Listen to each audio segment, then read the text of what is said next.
Chapter 17. Bowing is Degrading. The room went from being pitch black to flooded with light in seconds. Haldir groaned and snaked down further into the blankets on his bed, pulling them over his head to block out the light. However, this was not very successful, as they were yanked out of his hands not long after. What gives? He complained as he squinted his eyes open. They had felt much better shut. No.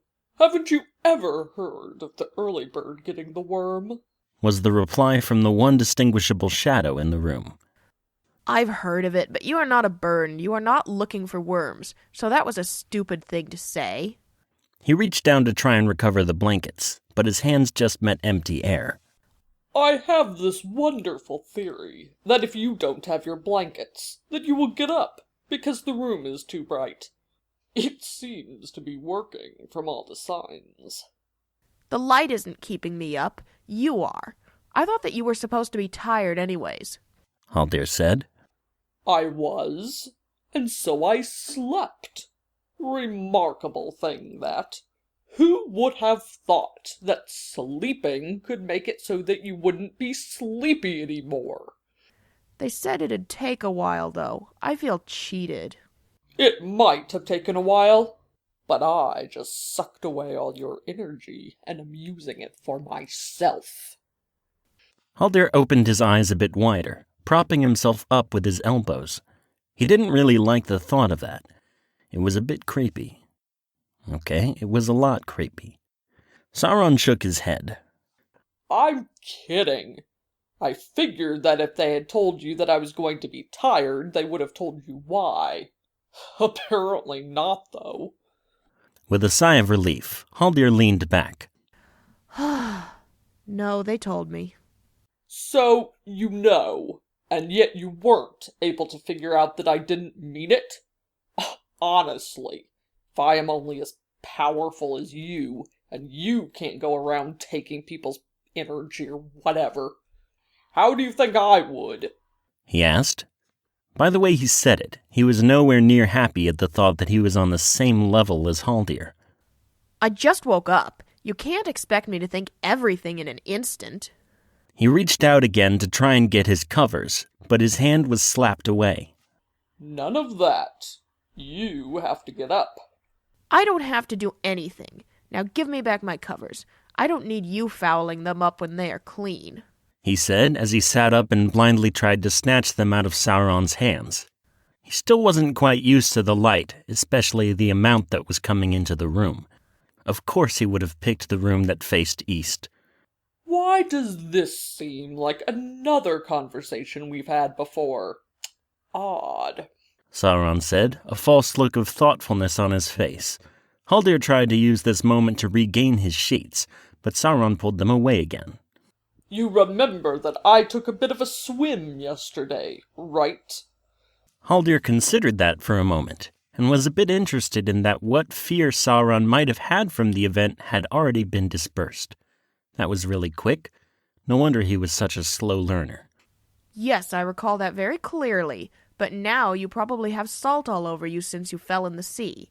I hear that it does horrors to your hair, and it makes you itchy. Well, as you've so kindly pointed out on multiple occasions, my hair is not in lovely condition to begin with, and I don't feel itchy either. A bit of salt isn't bothering me, so it shouldn't be bothering you either. I still don't want it on my sheets. He reached out quickly and wrenched the covers out of Sauron's hands, instantly pulling them around himself. You are not much of a morning person, are you? No, I'm just a don't open the curtains and steal my sheets when I'm trying to sleep person. It's not really the most pleasant way to wake up. You have to get up sometime. I was just helping speed up the process a bit. Just because I'm awake doesn't mean that I'm going to go right away. Or at all.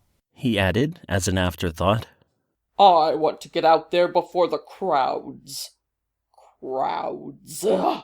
He ended, a look of distaste painted across his face. You are not much of a people person, are you? Haldir replied, recalling what Sauron had said along the same lines a few moments before. Not really. Now can we just go and get this over with? I don't want to go out, but I kind of need to. Haldir rubbed his eyes to clear them a bit more. Oh, you don't need to go and get new clothes. I mean, that is a lovely non-color on you, I must say. Sauron frowned. I don't have time for this. I've already been up for a couple hours waiting on you, and I'm not going to wait much longer. Patience is a virtue, one that you should figure out quickly. How about I try to figure it out after we come back? Haldir ran his hands through his hair, trying to put it back in its place after having slept on it. Fine, he said with a sigh. Obviously quite pleased with this, Sauron helped him up, a bit more of a novel thing than Haldir had time to comprehend, and ushered him down the stairs, still half asleep, into a room that appeared to be something of a kitchen. When they got there, Elhith was sitting at a table already having something to eat. So you're finally up. Sleep well? I'd think so. You were out long enough. Looks like you slept in your clothes, too. Elhith said as a way of greetings. Haldir looked down at his crinkled tunic and shrugged. I guess I was a bit more tired than I thought. At least it isn't too bad. Yes. Heaven forbid that you have to go in public with clothes that are less than perfectly flat, Sauron remarked. Not even taking the time to frown at Sauron's statement, Haldir continued to speak to Elhith. And how was your night? Just peachy. Sauron tapped his foot at this considerably brief exchange, and Haldir finally gave up and sent him a slight look. What did I say about patience? That it's a virtue, blah blah, he said, waving his hand to dismiss the statement. Get on with it. Once you've had something to eat, we're going to go. Have you already eaten then? Haldir asked as he sat across from Elhith. No. When do you plan to then? I highly doubt that you would want to be the one holding up the party. I'm not hungry. You haven't had anything to eat since we got out of Mando's, and you aren't hungry? I had that tonic, or whatever, of Elhith's on the boat. That was a liquid, stupid. He looked over the food that was on the table quickly and decided on some bread. My, we're a bit cranky today, aren't we? Sauron answered, unfazed. I tend to be so when I don't get to sleep as long as I feel I need to. Now, you should have something to eat, he said, changing the subject. I told you I'm not hungry. At least, I don't think I am. Haldir set his food down and looked up at Sauron, finding the thought of him being unable to figure out if he was hungry or not just a bit on the childish side. How can you not know if you're hungry? Sauron shrugged. You forget that I haven't needed to eat in a long time. I don't really remember what it was like to be hungry. You have a terrible memory, don't you? Hey, I've been around long before you, and long before this world was even here. I have a lot that I have to remember. I can't keep everything in mind, so I forget some of that trivial stuff like that. Then just eat something to be on the safe side. Besides, it'll keep you quiet. Grump. Sauron muttered as he came to the table and slowly took some bread himself. Now what I want to know is how you plan on paying as you have no money.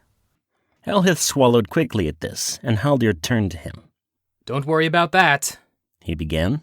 You have an allowance here that you can use to get what you need. By the size of it, it seems that it will be replenished every month or so. It's over there on the counter. Are you coming along? Haldir asked him when he got up. No, there are a couple of other things that I need to see to. I'll be back this evening, however. Haldir nodded, and Elhith left the room, a quiet peace falling over it that was obviously quickly shattered. Are you about done? Sauron asked. I won't ever get done if you insist on interrupting me all the time. This seemed to be a reasonable excuse, and Sauron was silent until he finished. However, it was the instant that he was done when Sauron got up. Elhith said there was money on the counter, right? I wasn't really listening. He asked as he went to get it. That's a terrible flaw. If you don't listen, you won't learn anything.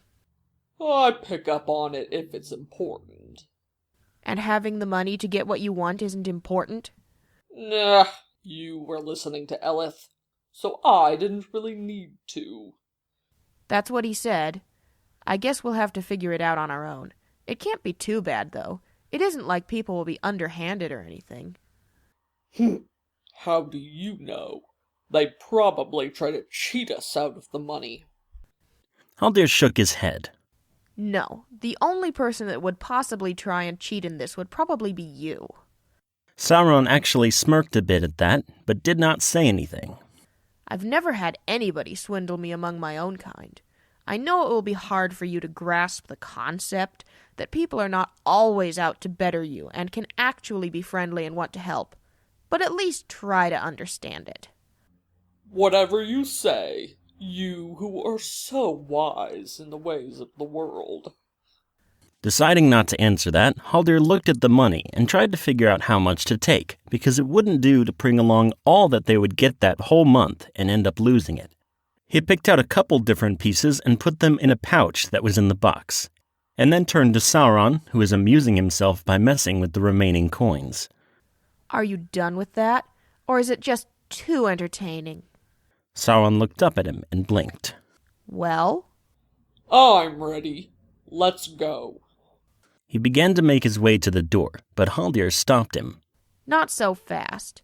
I still want to get something out of this. Sauron almost succeeded in covering the cringe that was momentarily on his face. Oh, yes. I'd forgotten. Yeah, I'm sure you forgot. Anyways, I thought about it a bit in the few seconds of quiet I got this morning. And you figured something out? Good for you. Yes. You have to bow to me. There was that look of surprise again, but this time it mixed with annoyance. I already told you that I won't bow to you. Then I'm not going out. Come on, that is totally ridiculous. Why would you want me to do that anyways? Because I know how much it will irk you, Haldir said, smiling. Sauron scowled. Listen here. I am capable of doing something a little more worthwhile than just bowing. You realize that, don't you?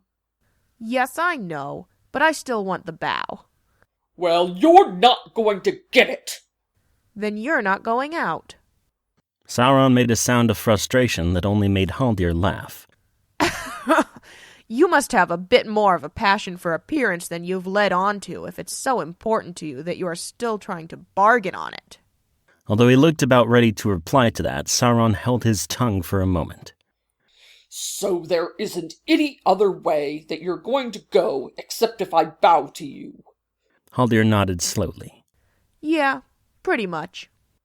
Okay, fine, He said finally, looking slightly ruffled and a whole lot irritated. First he took a few steps back and sank down to one knee, crossing his right hand over his chest. Then, with overly dramatic flourish, Sauron bent his head down and swept his left arm back, paused for a moment, and then lifted his head back up. Was that a good enough bow for you, Lord Haldir? He asked, quite heavy on the sarcasm. Yes, that was very nice. You must have had a lot of practice. Hush up, Sauron replied grouchily. Well, now that that is taken care of, let's get this over with. Sauron got up, straightening his tunic out. You do know that I only did that because of the circumstance, and so you shouldn't get any ideas. Haldir continued to make his way to the door, but smiled. Yes, I know. Now come on. I thought you said you wanted to get out before the crowds.